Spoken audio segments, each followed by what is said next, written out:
Okay, hi friends, welcome to job box 360 YouTube channel. ఈరోజు వీడియోలో SSC MTS and SSC GD కానిస్టేబుల్కి సంబంధించినటువంటి GK important paper అయితే చూద్దాం. Exam paper ఈ విధంగా ఉండే అవకాశం అయితే ఉంటుంది కాబట్టి ఎక్కడా స్కిప్ చేయకుండా చివరి వరకు ఈ యొక్క వీడియోలో ఉన్నటువంటి ప్రతి ప్రశ్న ఒకసారి చూసుకోండి, మీకు రివిజన్ అవుతుంది. ఇంకా ఎవరైనా వీడియోని లైక్ చేయనట్లయితే ఒక లైక్ చేయండి. మీ ఫ్రెండ్స్ ఎవరైనా ప్రిపేర్ అవుతున్నట్లయితే వాళ్ళకు కూడా ఈ వీడియో లింక్ అనేది షేర్ చేయడానికి ట్రై చేయండి. ఓకేనా? మన ఛానల్ ఫస్ట్ టైం చూస్తున్నట్లయితే మన ఛానల్లో జీకేకి సంబంధించినటువంటి వీడియోస్ డైలీ అప్లోడ్ చేస్తుంటాం. కాంపిటేటివ్ స్టూడెంట్స్కి సంబంధించి అటు రైల్వే కానీ ఇటు ఎస్ఎస్సి స్టూడెంట్స్ కానీ అందరికీ ఉపయోగపడే విధంగా మన ఛానల్లో వీడియోస్ అనేది అప్లోడ్ చేస్తూ ఉంటాం. ఓకేనా? డిస్క్రిప్షన్లో టెలిగ్రామ్ సంబంధించినటువంటి గ్రూప్ లింక్ కూడా ఇచ్చాను. ఎవరైనా జాయిన్ అయినట్లయితే జాయిన్ అవ్వండి. ఇంగ్లీష్కి సంబంధించి మోస్ట్ రిపీటెడ్ టాపిక్స్ సంబంధించి క్వశ్చన్స్ అనేది మీకు అక్కడ అందించడం జరుగుతుంది కాబట్టి గ్రూప్లో కూడా జాయిన్ అవ్వండి. ఏదైనా అప్డేట్ ఉన్నా కానీ మీకు అక్కడ వెంటనే అందిస్తాను. ఇక క్లాస్లోకి వెళ్ళినట్లయితే భారత జాతీయ కాంగ్రెస్ యొక్క ఏ సమావేశంలో పూర్ణ స్వరాజ్ తీర్మానాన్ని ఆమోదించారు? ఏ సమావేశంలో? మనకి 1929 లాహోర్. ఓకేనా? ఈ సమావేశంలోనే మనకి పూర్ణ స్వరాజ్కి సంబంధించినటువంటి తీర్మానం ఆమోదించడం జరిగిందనమాట. జవహర్లాల్ నెహ్రూ అధ్యక్షతన జరిగినటువంటి ఈ సమావేశంలో మన దేశానికి పూర్తి స్వాతంత్రం కావాలని తీర్మానించడం జరిగింది. ఓకేనా? ఇక్కడ ఇంకొక పాయింట్ కూడా మీరు తెలుసుకోవాలి. మనకి త్రివర్ణ పథకాన్ని ఎగరవేసింది ఎక్కడ అని అడిగితే రవి నది ఒడ్డున. ఓకేనా? ఈ పాయింట్ కూడా మీరు గుర్తుంచుకోండి. అదేవిధంగా 1924 బెల్గం ఈ యొక్క సమావేశానికి సంబంధించి చూస్తే మహాత్మా గాంధీ అధ్యక్షత వహించినటువంటి ఏకైక కాంగ్రెస్ సమావేశం ఏది అని అడిగితే 1924 బెల్గం సమావేశం. అదేవిధంగా 1931 కరాచీకి సంబంధించి చూస్తే ప్రాథమిక హక్కుల తీర్మానం చేసింది ఎక్కడ అంటే కరాచీ సమావేశం. అధ్యక్షత వహించింది ఎవరంటే సర్దార్ పటేల్. ఎవరు? సర్దార్ పటేల్. ఈ పాయింట్ కూడా మీరు చూసుకోవాలి. మానవ శరీరంలో అతి పొడవైన కణం ఏది? లాంగెస్ట్ సెల్ ఏది? మన హ్యూమన్ బాడీలో లాంగెస్ట్ సెల్ ఏది అని ఎగ్జామ్లో అడిగితే దానికి ఆన్సర్ వచ్చేసరికి న్యూరాన్. ఓకేనా? న్యూరాన్, నాడీ కణం. ఇది ఏం చేస్తుందంటే సమాచారం మొత్తాన్ని మెదడుకు చేరవేసేటటువంటి కణం అనమాట ఈ కణం. అయితే ఇది సుమారు 90 సెంటీమీటర్ల నుంచి 1 మీటర్. ఓకేనా? 90 సెంటీమీటర్ల నుంచి 1 మీటర్ వరకు దీని లెంత్ అనేది ఉంటుంది, దీని పొడవు అనేది ఉండడం జరుగుతుంది. అదేవిధంగా ఆస్టియోసైట్ అని ఫస్ట్ ఆప్షన్ ఉంది కదా, ఇదేంటంటే ఎముకలు ఏర్పరిచే కణం ఏది అని ఎగ్జామ్లో అడిగితే దానికి ఆన్సర్ వచ్చేసరికి ఆస్టియోసైట్. ఓకేనా? భారత రాజ్యాంగంలోని ఏ సవరణ ద్వారా ప్రాథమిక విధులు చేర్చారు? ఏ సవరణ? మనకి 1976 42వ సవరణ. ఈ 42వ సవరణ ద్వారానే భారత రాజ్యాంగంలోని ప్రాథమిక విధుల్ని చేర్చడం జరిగింది. ప్రాథమిక విధులకు సంబంధించినటువంటి సవరణ ఏది? 42వ సవరణ 1976. దీన్ని ఇంకొక పేరు కూడా ఉంది, దీనికి మినీ రాజ్యాంగం అని కూడా పిలవడం జరుగుతుంది. ఓకేనా? మినీ రాజ్యాంగం. సర్దార్ స్వరణ్ సింగ్ కమిటీ సిఫార్సు మేరకు వీటిని రష్యా నుండి తీసుకోవడం జరిగింది. ఈ పాయింట్ కూడా మీకు ఒకసారి చూసుకోండి. ఇక్కడ 3 చెప్పడం. మినీ రాజ్యాంగం అని పిలుస్తారు. సర్దార్ స్వరణ్ సింగ్ కమిటీ సిఫార్సు మేరకు వీటిని మనం రష్యా నుండి తీసుకోవడం జరిగింది. ఓకేనా? 42వ సవరణ 1976. నెక్స్ట్ 44వ సవరణ 1978. ఇది కూడా ఇంపార్టెంటే. ఆస్తి హక్కు, రైట్ టు ప్రాపర్టీ హక్కు ఏదైతే ఉందో దీన్ని ప్రాథమిక హక్కుల జాబితా నుండి తీసివేసినటువంటి సవరణ ఏది అని ఎగ్జామ్లో అడిగితే 44వ సవరణ. నెక్స్ట్ 61వ సవరణ. ఇదేంటంటే ఓటు హక్కు ఉంది కదా, ఈ ఓటు హక్కుని 21 సంవత్సరాల నుండి 18 ఏళ్లకు తగ్గించినటువంటి సవరణ 61వ సవరణ. ఓకేనా?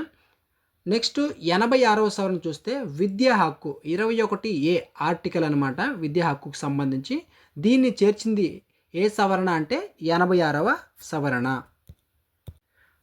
బ్లీచింగ్ పౌడర్ యొక్క రసాయన ఫార్ములా ఏంటి? కెమికల్ నేమ్ ఏంటి దీనికి? బ్లీచింగ్ పౌడర్కి సంబంధించి CaOCl2. ఏంటి? CaOCl2. అది బ్లీచింగ్ పౌడర్ యొక్క నేమ్ అనమాట. Option B correct answer.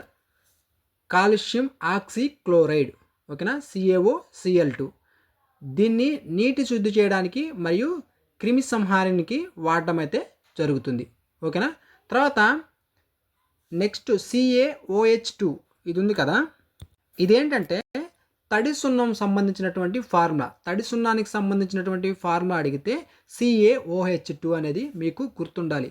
Next NaHCO3 baking soda. ఓకేనా, దీని గురించి గత వీడియోలో చెప్పాను. బేకింగ్ సోడా, ఓకేనా, దీని గురించి చెప్పాను, ఒకసారి చూసుకోండి. బేకింగ్ సోడా, వంట సోడా అని చెప్పేసి దీన్ని పిలుస్తారు. ఓకేనా. భారతదేశంలో మొట్టమొదటి మున్సిపల్ కార్పొరేషన్ ఎక్కడ స్థాపించబడింది? ఎక్కడ మనకి? మద్రాస్, చెన్నై. ఓకేనా, option C correct answer. Madras, Chennai. ఓకేనా, దీన్ని 1688లో స్థాపించడం జరిగింది. 1688లో. ఇది భారతదేశంలోనే కాదు, కామన్వెల్త్ దేశాలు ఏవైతే ఉన్నాయో వీటిల్లోనే పాతదనమాట. నెక్స్ట్ కలకత్తా కానీ, తర్వాత బాంబే కానీ, ఇవి మద్రాస్ తర్వాత స్థాపించబడడం జరిగింది. నాతులా పాస్ ఏ రాష్ట్రంలో ఉంది? నాతులా పాస్ అని మీకు కనిపించగానే మీకు గుర్తు రావాల్సింది ఏంటంటే ఆప్షన్ సి సిక్కిం. ఓకేనా, సిక్కిం రాష్ట్రం గుర్తు రావాలి. ఇది ఇండియా అండ్ చైనా సరిహద్దులో ఉన్నటువంటి ఒక ముఖ్యమైన వ్యాపార మార్గం. ఏంటి? ఇండియాకి చైనాకి మధ్య ఉన్నటువంటి బిజినెస్ ఏదైతే ఉందో ఈ యొక్క వ్యాపారానికి సంబంధించినటువంటి మార్గం అనమాట నాతులా పాస్ అనేది, సిక్కిం సంబంధించి.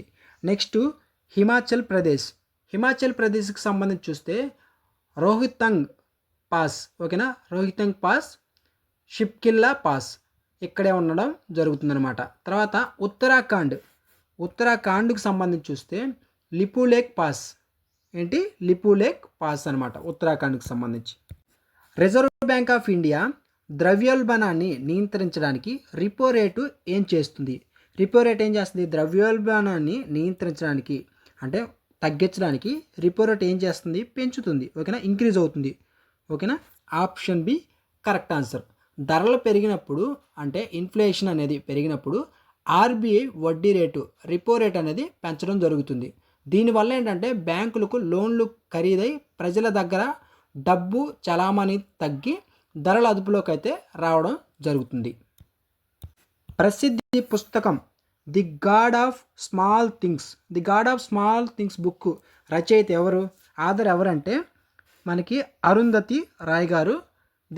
ఈ పుస్తకానికి సంబంధించి 1997లో మనకి మ్యాన్ బుక్కర్ ప్రైజ్ రావడం అయితే జరిగిందనమాట. 1997లో ఈ అవార్డు పొందిన మొదటి భారతీయ మహిళ ఎవరు అనే ఎగ్జామ్ అడిగినా కానీ ఏం పేరే మీకు గుర్తు రావాలి. ఎవరు? అరుంధతి రాయ్ గారు. ఓకేనా, ఆప్షన్ బి కరెక్ట్ ఆన్సర్. 2011 జనాభా లెక్కల ప్రకారం భారతదేశంలో అత్యధిక అక్షరాస్యత రేటు కలిగినటువంటి రెండవ రాష్ట్రం. ఫస్ట్ రాష్ట్రం అనేది ఎగ్జామ్లో ఈజీగా అడగాలంటే ఫస్ట్ రాష్ట్రం అడగగానే డైరెక్ట్గా ఆన్సర్ చేయొచ్చు, కేరళ అని. ఓకేనా, అయితే ఇక్కడ ఏం అడిగారంటే రెండవ రాష్ట్రం ఏది అని అడిగారు. అప్పుడు మీరు ఆన్సర్ ఏం చేయాలి? ఆప్షన్ ఏ మిజోరాం రెండో రాష్ట్రం. ఓకేనా, మొదటి రాష్ట్రం వచ్చేసరికి కేరళ, రెండవ రాష్ట్రం వచ్చేసరికి మిజోరాం. కేరళ వచ్చేసరికి 94% అక్షరాస్యతలో, అదే మిజోరాం వచ్చేసరికి 91.3%. ఓకేనా, ఈ పర్సంటేజ్లు కూడా ఒక్కసారి మీరు చూసుకోవాలి. ఓకేనా, ఇక చివరి స్థానంలో ఉంది ఎవరు అని అడిగితే బీహార్. ఓకేనా, ఏంటి? బీహార్ చివరి స్థానంలో ఉంది, బీహార్. క్రింది వాటిలో ఏ లోహం కిరోసిన్లో నిల్వ చేయబడుతుంది? కిరోసిన్లో నిల్వ చేయబడేటటువంటి లోహం ఏంటి? మనకి ఆప్షన్ బి సోడియంని మనకి కిరోసిన్లో నిల్వ చేయడం జరుగుతుంది. ఒక్క సోడియమే కాదు, మనకి సోడియంతో పాటు పొటాషియం కూడా మనకి కిరోసిన్లోనే స్టోర్ చేస్తారు. వీటికి మండే స్వభావం ఉంటుంది. గాలి తగలగానే మండే స్వభావం ఉంటుంది. గాలిలో కానీ లేదంటే నీటిలో కానీ ఉంచితే వెంటనే ఇవి మండడం జరుగుతుంది. అందుకే గాలి తగలకుండా కిరోసిన్లో ఉంచడం అయితే జరుగుతుంది. ఓకేనా, ఇక వీటిలో మెగ్నీషియం గురించి చూస్తే టపాకాయల్లో మెరుపుల కోసం వాడేది ఏంటి అని అడిగితే మనకి ఆప్షన్ ఏ కరెక్ట్ అవుతుంది. ఏంటి? మెగ్నీషియం. టపాకాయల్లో మెరుపుల కోసం వాడేది మెగ్నీషియం. ఓకేనా, ప్రజెంట్ కిరోసిన్లో నిల్వ ఉంచేది మాత్రం సోడియం. ఓకేనా, చరిత్రలో రెండవ అలెగ్జాండర్ అని ఎవరిని పిలవడం జరుగుతుంది? రెండవ అలెగ్జాండర్ అని పిలిచేది అల్లావుద్దీన్ ఖిల్జీని రెండవ అలెగ్జాండర్ అని చెప్పేసి పిలుస్తారు. అలెగ్జాండర్ లాగా ప్రపంచం మొత్తాన్ని జయించాలని ఇతను కోరుకోవడం జరిగింది. అందుకే తన నాణాల మీద సికందర్ ఈ సాని అని వేయించుకోవడం జరిగిందనమాట. సికందర్ ఈ సాని అంటే రెండవ అలెగ్జాండర్. ఓకేనా, ఆప్షన్ బి కరెక్ట్ ఆన్సర్. ధ్వని తరంగాలు ఏ రకమైనటువంటి తరంగాలు? ధ్వనికి సంబంధించి మనకి అనుదైర్య తరంగాలు అనమాట. Option B correct answer. ధ్వని తరంగాలు అనేవి ప్రయాణించడానికి యానకం అనేది అవసరం. గాలి, నీరు, ఘనపదార్థం కావాలన్నమాట. అయితే ఇక్కడ ఇంకొక పాయింట్ ఏంటంటే శూన్యంలో ఇవి ప్రయాణించలేవు, వాక్యంలో ప్రయాణించవు. ఎగ్జామ్లో కూడా అడుగుతారు సౌండ్ అనేది వేటి ద్వారా ప్రయాణించదు అని అడిగితే శూన్యం ఆన్సర్ అవుతుంది. ఓకేనా. నెక్స్ట్ ఇక్కడ చూసినట్లయితే కాంతి ఉంది కదా, లైట్ అనేది ఇది తిర్యాక్ తరంగం. ఏంటి తిర్యాక్ తరంగాలు ఏంటంటే మనకి దేనికి సంబంధించి లైట్ గురించి మీకు ఎగ్జామ్లో అడిగితే తిర్యాక్ తరంగాలు ఆన్సర్ అవుతుంది. ఓకేనా. శూన్యంలో కూడా ప్రయాణించేవి ఏవి అని అడిగితే కాంతి ఆన్సర్ అవుతుంది. ప్రయాణించనివి ఏవి అంటే మనకి సౌండ్ ప్రయాణించదు. భారత రాజ్యాంగం ప్రకారం మనీ బిల్, ద్రవ్య బిల్లు ఏ ఆర్టికల్ నిర్వహిస్తుంది? ఆల్రెడీ ఆర్టికల్ సంబంధించి వీడియోస్ చేయడం జరిగింది. మనకి దీనికి ఆన్సర్ వచ్చేసరికి ఆర్టికల్ 110. చివరి 0 వచ్చేవి మ్యాక్సిమం మనీకి సంబంధించి ఉంటాయని మీకు ఆల్రెడీ గత వీడియోలో కూడా చెప్పాను. ఓకేనా. 110 చివరి 0 ఉంది. సో ద్రవ్య బిల్లు ఈ విధంగా మీరు గుర్తుంచుకోగలిగితే ఆన్సర్ చేస్తారు. ఓకేనా. మొహంజోదారో అనే పదానికి అర్థం, మీనింగ్ ఏంటి? మొహంజోదారో అంటే మీనింగ్ ఏంటంటే మనకి పవిత్రమైన భూమి కాదు, నల్ల గాజులు కాదు, కాలిబంగన్ అంటే మనకి నల్ల గాజులు అనేది గుర్తు రావాలి. ఓకేనా. గొప్ప స్నానవాటిక కాదు, మృతుల దెబ్బ. Option B correct answer. ఏంటి మొహంజోదారో అనే దానికి మీనింగ్ ఏంటంటే మృతుల దెబ్బ అని అర్థం అనమాట. నల్లగాజులు అంటే ఏంటి చెప్పాను కదా. కాలిబంగన్ అనే నగరానికి అర్థం ఏంటంటే నల్లగాజులు అని అర్థం. నీతి ఆయోగ్ వైస్ చైర్మన్ ఎవరు నియమిస్తారు? ఈ వైస్ చైర్మన్ని ఎవరు నియమించడం జరుగుతుంది?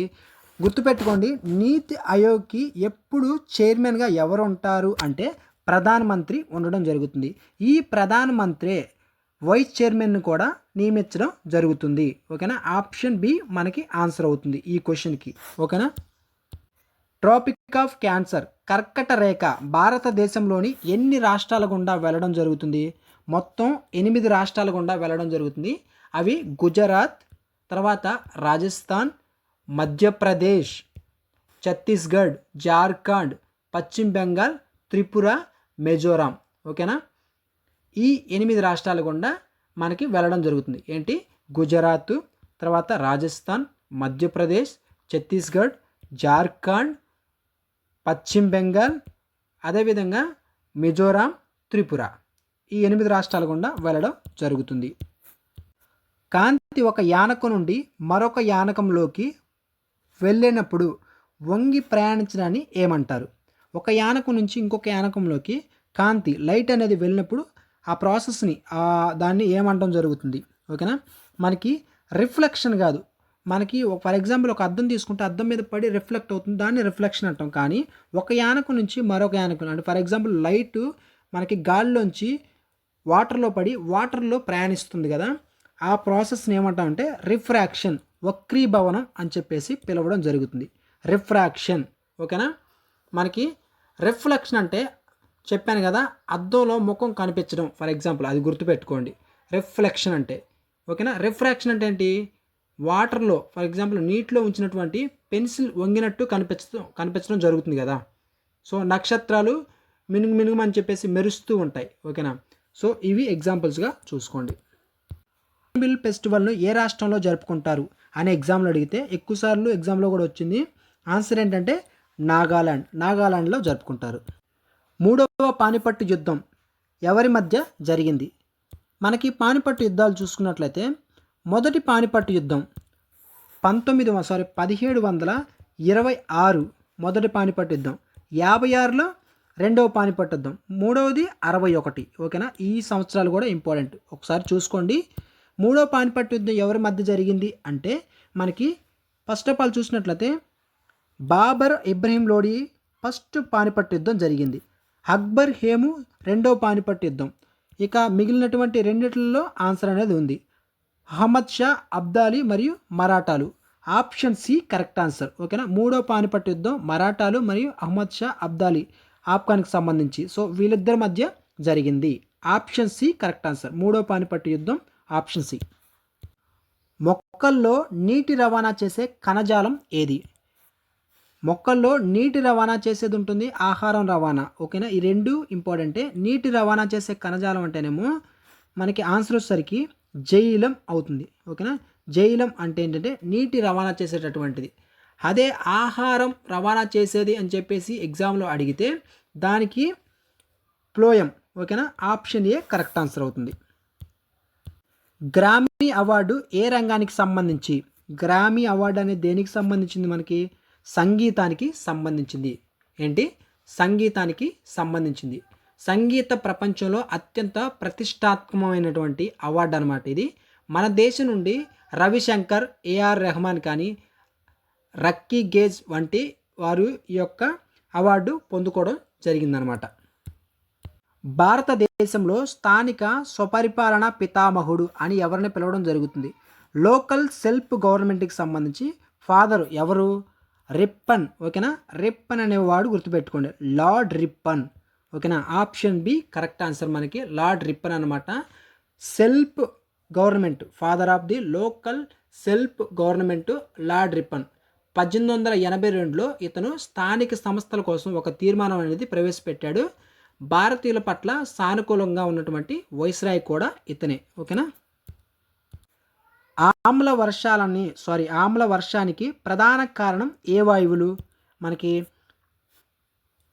Option B correct answer. ఆమ్ల వర్షాలకు సంబంధించి సల్ఫర్ డయాక్సైడ్, నైట్రోజన్ ఆక్సైడ్లు. ఓకేనా, సల్ఫర్ డయాక్సైడ్, నైట్రోజన్ ఆక్సైడ్లు. Option B correct answer. పరిశ్రమల నుంచి వచ్చే ఈ వాయువులు మేఘాల్లోని నీటితో కలిసిపోయినప్పుడు సల్ఫ్యూరిక్ ఆమ్లం అనేది నైట్రిక్ ఆమ్లంగా మారి వర్షాల్లా కురుస్తూ ఉంటాయి. ఓకేనా, తాజ్మహల్ వంటి కట్టడాలు ఏవైతే ఉన్నాయో ఇది ప్రమాదకరం అన్నమాట. ఏవైతే ఈ సల్ఫ్యూరిక్ ఆమ్లం కానీ నైట్రిక్ ఆమ్లాలు అనేవి కొంచెం ప్రమాదం. కూచిపూడి నృత్యం ఏ గ్రామం పేరు మీదుగా వచ్చింది? కూచిపూడి నృత్యం అనేది గ్రామం పేరు కూచిపూడి. ఓకేనా, దానికి మరొక పేరు ఉంది కుచ్చెలపురం. ఓకేనా, మరొక పేరు అయితే కుచ్చెలపురం. కూచిపూడి నృత్యం ఏ గ్రామం పేరు మీద వచ్చిందంటే ఆన్సర్ వచ్చేసరికి కూచిపూడి అవుతుంది. దానికి మరొక పేరు అయితే కుచ్చెలపురం. సర్దార్ సరోవర్ డ్యామ్ ఏ నదిపై నిర్మించబడింది? సర్దార్ సరోవర్ డ్యామ్ ఏ నది మీద? నర్మదా నది. Option C correct answer. ఇది గుజరాత్ రాష్ట్రంలో ఉంది. దీన్ని గుజరాత్ యొక్క జీవనాడి, లైఫ్ లైన్ అని కూడా పిలవడం జరుగుతుంది. ఓకేనా, ఈ డ్యామ్ దగ్గరే ప్రపంచంలోనే ఎత్తైనటువంటి Statue of Unity Sardar Patel విగ్రహం కూడా ఉందన్నమాట. ఈ పాయింట్ కూడా ఇంపార్టెంట్. సర్దార్ సరోవర్ డ్యామ్ ఏ నదిపై నిర్మించబడింది? నర్మదా నది మీద నిర్మించడం జరిగింది.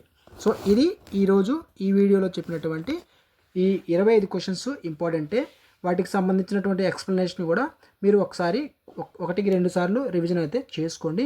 ఈ వీడియోని ఇంకా లైక్ చేయనట్లయితే లైక్ చేసి మీ ఫ్రెండ్స్కి షేర్ చేయండి. ఫస్ట్ టైం మన ఛానల్ చూస్తున్నట్లయితే సబ్స్క్రైబ్ చేసుకొని ఫాలో అవుతుండండి. డిస్క్రిప్షన్లో టెలిగ్రామ్ గ్రూప్ లింక్ ఇచ్చాను. ఎవరైనా జాయిన్ అయినట్లయితే వెంటనే జాయిన్ అవ్వండి. Thanks for watching.